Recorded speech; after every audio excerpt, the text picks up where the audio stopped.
Hello, everyone. Thank you for joining us live today. My name is Alfonso David. I am the president of the Human Rights Campaign. Today, I am joined by two champions for equality. We're here to celebrate the passage of the Equality Act in the House of Representatives, celebrate these two incredible leaders, and talk about next steps for getting this passed into law. Now, as I said before, yesterday's passage of the Equality Act in the U.S. House of Representatives moves us that much closer to achieving a sea change in LGBTQ rights and equality in this country. We would not be here today without the leadership of Speaker Nancy Pelosi, Leader Steny Hoyer, Congressman David Cicilline, and all of our co-sponsors in Congress. And I want to take a moment right now to thank the Speaker and thank Congressman Cicilline for their invaluable leadership. They have been working on this issue for years. They are stalwarts in the quest for true equality. We would not be here without our coalition partners either, business allies, millions of people all across this nation who voted for leaders who believe in progress. And we would not be here without you, our HRC family. Now we are asking each of you to stay engaged and to help us get through the Senate and get this bill onto President Joe Biden's desk for his signature. We know we will not get to victory without a fight. But as we look to the fight ahead, we know that we have broad, unprecedented support for the Equality Act. A growing majority of Americans, 70%, support passing these protections, including a majority of Republicans. The legislation was introduced with the support from hundreds of lawmakers, more than 350 leading companies, and more than 600 local, state, and national organizations. And the vast majority of people, as I said before, believe in equality. They know that is a unifying issue. So no matter what the opposition throws at us over the next few weeks and months, know that millions of people support us, and millions are counting on us to bring victory home.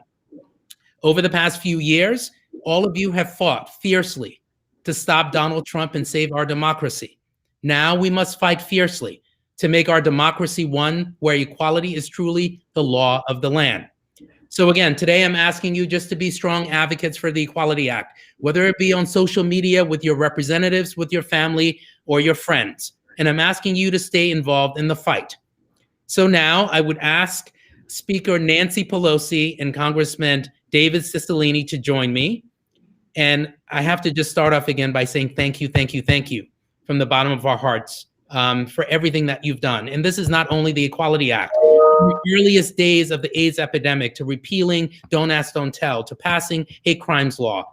And now, Speaker Pelosi, with your leadership, once again, you've brought us closer to LGBTQ equality. So if you could, I'm just going to turn it over to you both to tell me a little bit about why you've made this one of the first bills that you've moved this year. Maybe we'll start with you, Speaker Pelosi.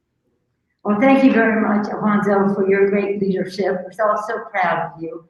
And I associate myself with your comments about how our friends on the outside were so instrumental in making yesterday not only possible as a vote on the floor, but to have a drumbeat across America of joy that the legislation was passed.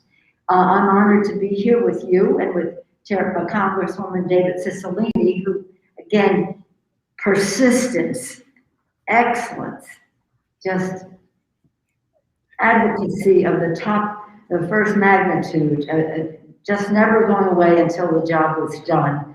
And now we have to get it passed in the Senate. I'm going to make one point because it takes off where you ended up. I appreciate your comments about my work on HIV and AIDS, which when I came to the Congress was my first words on the floor of the House, where I've come here to fight against HIV and AIDS. And I do believe that the outside activism, and you know about it when you're so young, right? You've read about it, that you know how active and persistent and dissatisfied and relentless everyone was. I do believe that the activism and the outside mobilization in the fight against HIV and AIDS was really created a path, blazed the trail for other successes we would have later. And not just in the LGBTQ category. I'm talking about serve as a model for breast cancer activism and other activism. So the community has a lot for us to be grateful for in the interest of HIV/AIDS, which was so sad, so terrible. We still don't have a cure, but we have quality of life. And going down that path, taking us to a place that enabled us to pass the hate crimes legislation, enabled us to pass repeal of Don't Ask, Don't Tell, made it look easy for the court to support marriage equality. Everybody said, oh, it happened so fast. Well, there's a foundation that was built for a while. But the outside mobilization is so very important. And you called upon folks to call in and whatever, communicate whatever way they do. Nothing is more eloquent to a member of Congress than the voice of his or her own constituent. So hopefully they're channeling their energies directly at their own member, but also to friends to call their members wherever they live in the country, so that we have our best chance at all of this. And again, in the orchestration of this in the House, we could not have been better served by David Cicilline. Just to watch him in action was to see a master at work on how to put everything together and how nice he was about it. Sometimes I lose patience, but he was calm, very calm. And then Juan Lewis and David Cicilline and Senator Merkley, I mean, it was just quite a remarkable achievement. This accomplishment is for all of us. We're so proud, but personal triumph for David Cicilline. So thank you. You're welcome, and thank you. Congressman Cicilline, do you want to, you've been working on this for more than 7 years. Why is this bill so important to you?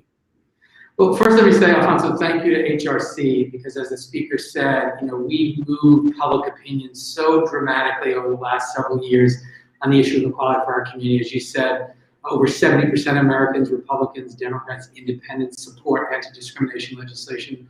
Some polling shows that a majority of voters in every single state in America support this legislation. So this is really a question of Congress catching up to the rest of the country on the issue of equality. But I want to just begin by acknowledging the leadership of Speaker Pelosi. We would not have accomplished what we did yesterday without the extraordinary commitment of our Speaker. From her very first hours in Congress, she has been a champion for the LGBTQ community. She has never in any way moved away from that. She's remained a relentless champion for our equality for every moment she's been in Congress, and uses the resources and power of her office as Speaker to advance our equality. And so our entire community is in her debt for her leadership on this issue and for making the Equality Act such a priority. Yesterday was a great day, and the thing I'm most proud of is that every single member of the Democratic caucus was an original co-sponsor of this bill. It didn't require me to convince anyone, because it really spoke to our values as a party, really our values as a country. And so that, that came about as a result of building coalitions, as the speaker said, particularly coalitions outside the Congress. As you mentioned, Alfonso, over 600 organizations, ranging from the U.S. Chamber of Commerce and the National Association of Manufacturers to the ACLU, the Southern Leadership Conference, the AFL-CIO, and kind of everyone in between. So it's a broad coalition of people who recognize equality is a founding value of our country and critical to the success and prosperity of America. So yesterday was a great day. We have work to do in the Senate, but I think, as the speaker always says, she invokes the words of President Lincoln: public sentiment is everything. With it, nothing fails. With it, without it, nothing can be successful. And that's so true here. And so we're going to just have to keep the pressure on so members of the Senate understand that America is demanding that LGBT Americans can live lives free of discrimination. And the only way to achieve that is passing the Equality Act and getting it to President Biden's desk.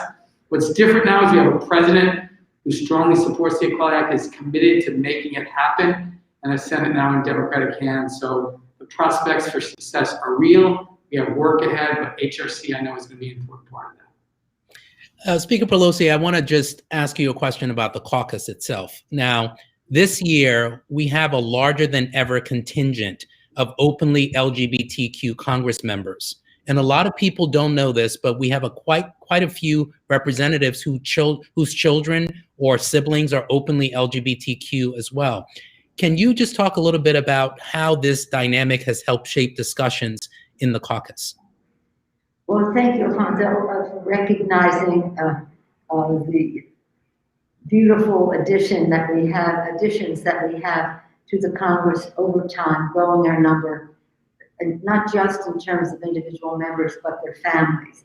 And as you were speaking and mentioning that, you talked about people having children, grandchildren.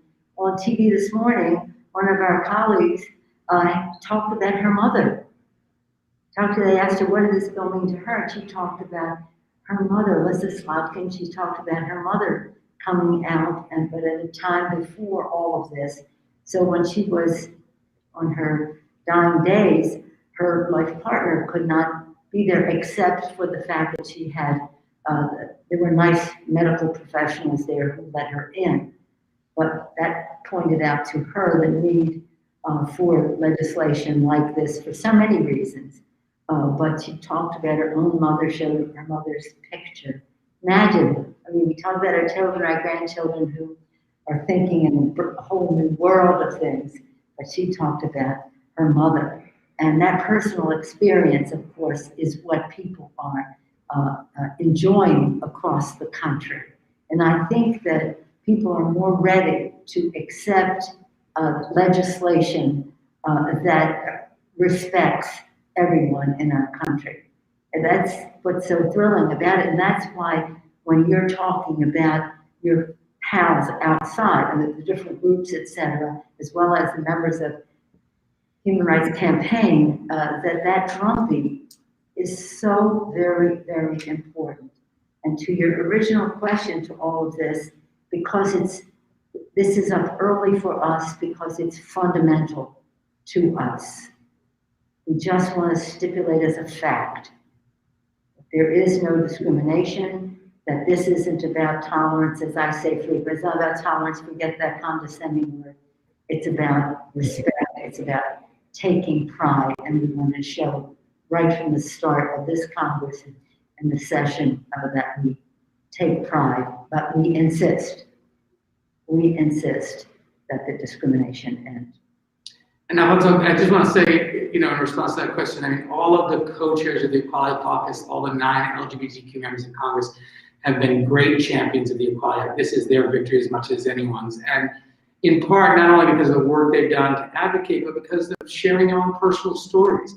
Whether it's Sean Patrick Maloney talking about his kids and his husband, or Angie Craig talking about her wife and her 5 boys, and making it real for people that we're colleagues of theirs. And so representation matters. Us being present in the Congress makes a difference.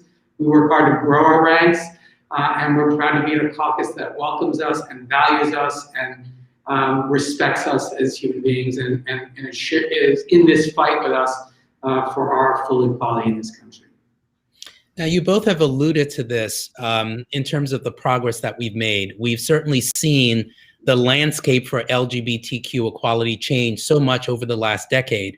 But unfortunately, in 29 states in this country, still, LGBTQ people don't have comprehensive legal protections.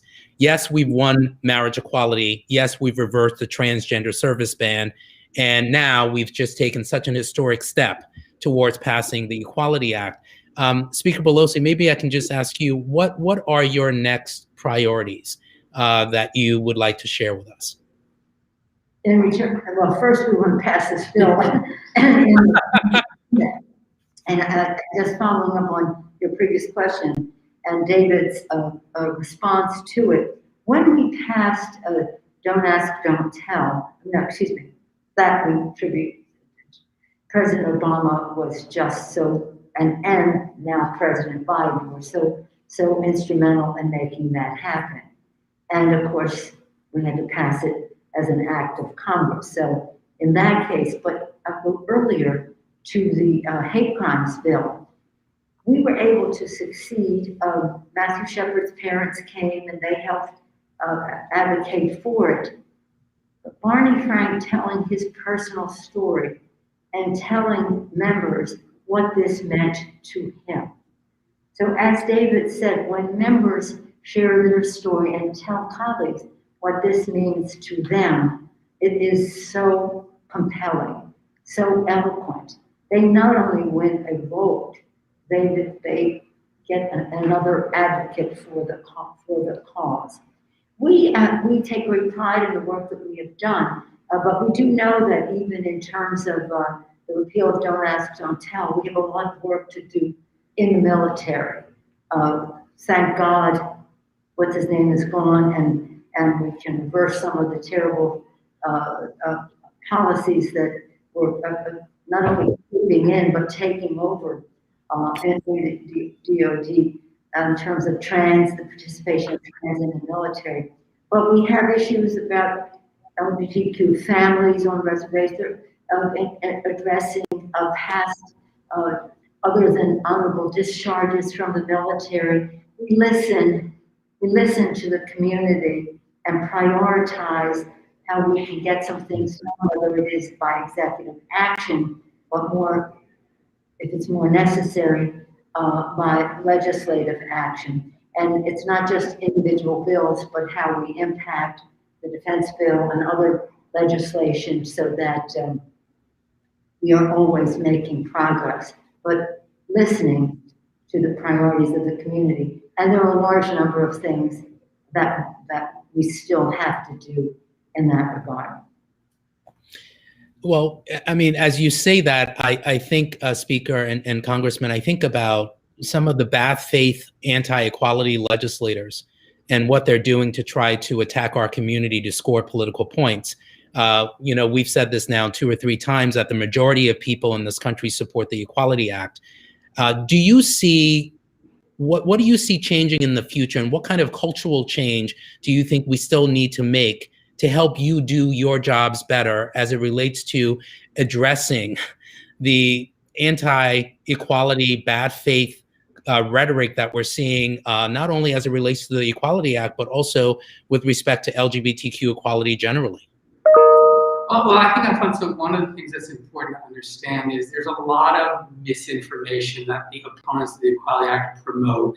And so we have to literally go decision maker by decision maker, senator by senator, member of Congress by member of Congress, and dispel the myths and respond to a bunch of really kind of phony arguments that have been made about the legislation. So I think we're going to have to continue to do that, and there's no kind of shortcut for that work.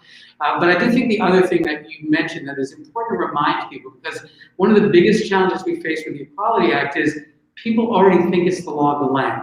When you tell people that in a majority of states in this country, an LGBTQ person can be denied service in a restaurant, kicked out of their apartment, denied service on a jury just because of who they are, they think that can't be true. And the reason they react that way is because it defies their basic understanding of fairness and equality and our deep commitment to ending discrimination in this country. So part of it is to make sure people understand this is a real problem that exists all throughout our country. And 2/3 of LGBTQ Americans report experiencing some discrimination. So it's a real issue, and there are no protections in a majority of states in many of these areas. The Equality Act will fix that. So I think making sure people understand the gravity of the problem and how real it is, and then refuting and responding to the claims that are made that are just not true about what the bill does or does not do. And just, the beauty of this bill is the simplicity of it. It takes the existing civil rights architecture and it simply adds sexual orientation and gender identity to the protected classes that exist, like race, gender, ethnic origin. And so we have a long history of how we apply the civil rights law and how we balance religious freedom with our deep commitment to ending discrimination.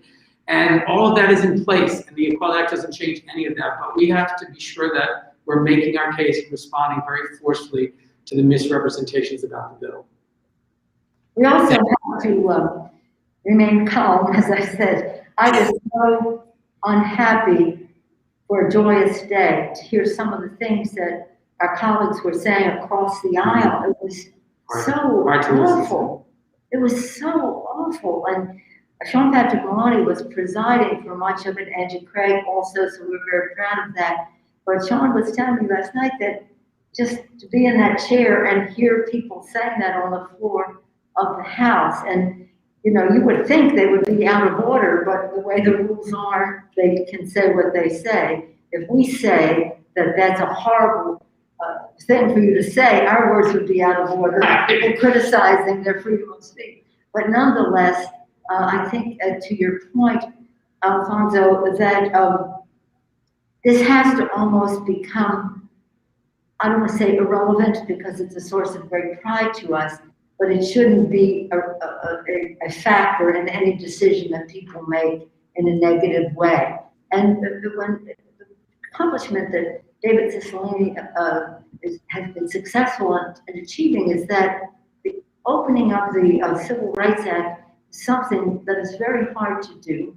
Our Congressional Black Caucus is very proprietary about that because of what it took to get to that place, but also look who's here.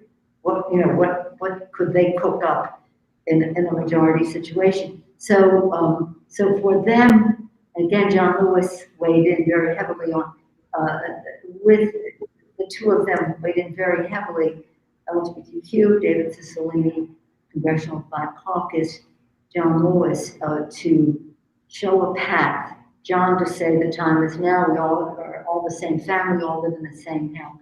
But David, with a vision that they shared, with a plan on how to do this in a way that was respectful of the Civil Rights Act. And in fact, this action that we took yesterday brings luster to the Civil Rights Act. Now, I know that you two are carving out some time, and I don't want to monopolize your time. I just have two more questions for you. The first is for you, Speaker Pelosi, because for those who are watching and may not fully appreciate, you have been doing this for a long time. You came to Congress in 1987 in the midst of the AIDS crisis that was devastating the LGBTQ community, and you were a champion from the beginning. Your first speech in Congress was to draw attention to the crisis. And I want to just ask you, because some people may not know this, about your legacy and how the country has changed and how Congress has changed, and how you have been such an integral part of that process. I just want to give you a few minutes to talk about your perspective on how this country has changed from when you first came to Congress and how Congress has changed.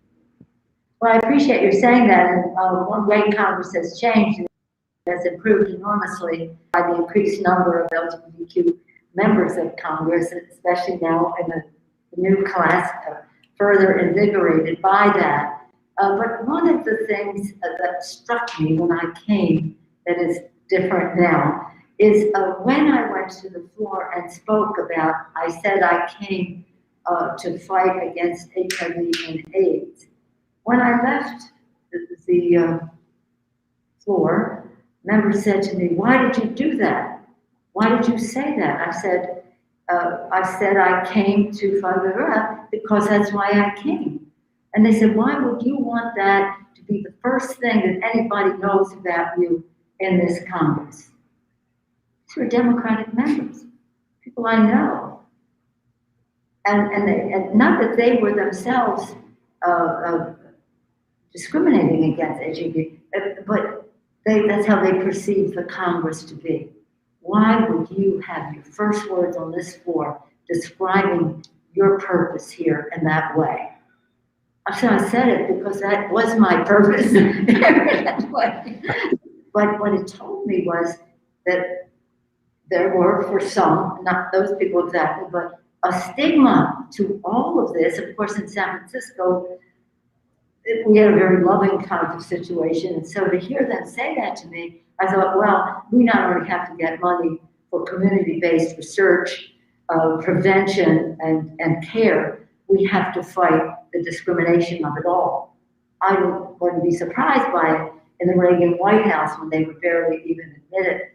But to have people say to me, "Why would you talk about that?" Now, that's how Congress has changed in a very important way because of the work, as I said earlier, so many people on the outside fighting the fight. In doing so, being a model for others to fight their fight and being a source of pride to everyone. So the attitude of, now that was a long time ago. And if you told me then 1987, that today we would still not have a cure, I would never have believed you. I would never have believed you. Certainly we would. Well, we have lots of research, etc., and we have quality of life, and that's an improved quality of life, and that's important. But it also goes to David's earlier point about we believe that we can get this done in the Senate, one way or another. We believe that this can happen, and we will persist. And hopefully, what I always say is, for some there, listen to them talk, it seems inconceivable. To us, it is inevitable. And we're putting the distance between the inconceivable for some and the inevitable for us. And hopefully that's a matter of days and weeks. Here, here. So thank you. And thank you for that. Last question, and we'll start with you, Congressman Cicilline.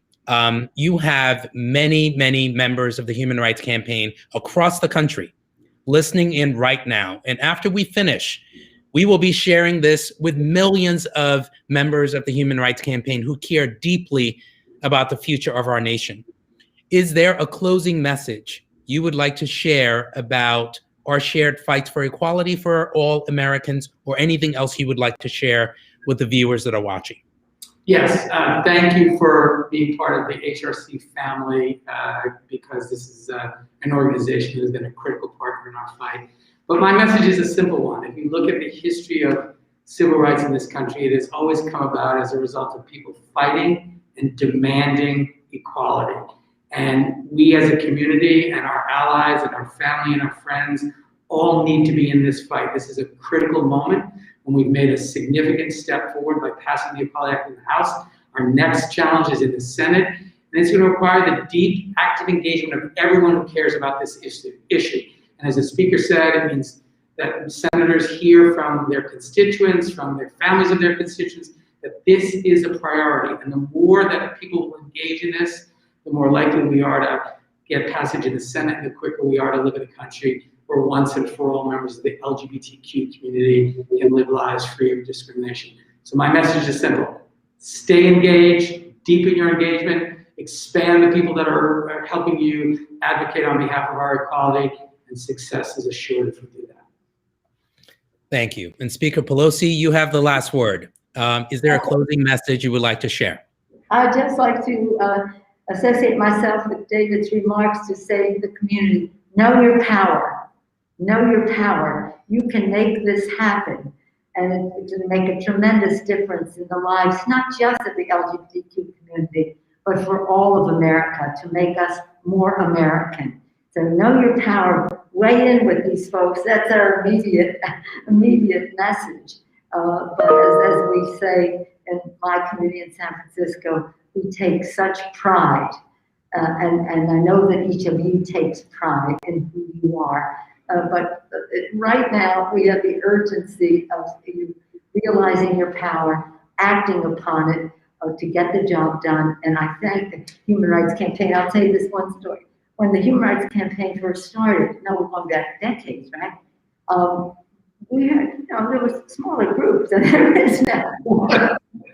And so our first meeting would be smaller, and then the next meeting would be bigger. So one of the early meetings, we had Dianne Feinstein was running, I think, for governor at the time. So this is like 1990 or longer.